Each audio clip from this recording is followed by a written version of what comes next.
তো গাইস, আজকে আমি তোমাদের সাথে শেয়ার করব আমি ছাদ বাগান ছাড়াও নিচে কি কি ধরনের গাছ লাগিয়েছি। তো চলো শেয়ার করা যাক।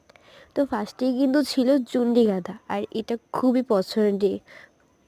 পছন্দের একটি গাঁদা। জানো এই ফুলটা না অনেক সুন্দর ফোটে। পরেরটা কিন্তু ছিল সাদা রঙের নয়নতারা, এই গাছে নতুন ফুটেছে, খুবই সুন্দর লাগছে তাই না।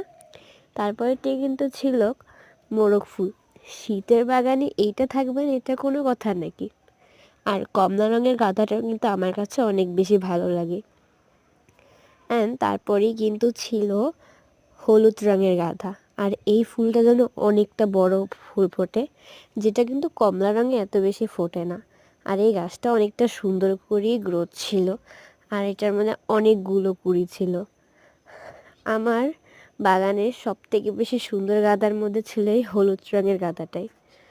আর আমার এই হাসনাইনা গাছগুলো দেখছো কতটা সুন্দর লাগতেছে। আর এই সাইডটায় কিন্তু আমি সম্পূর্ণটাই শুধুমাত্র নয়নতারা গাছ লাগাইছি। আর এগুলা দেখছো কতটা সুন্দর কইরা হইছে, আর এগুলা কিন্তু আমার খুবই পছন্দ।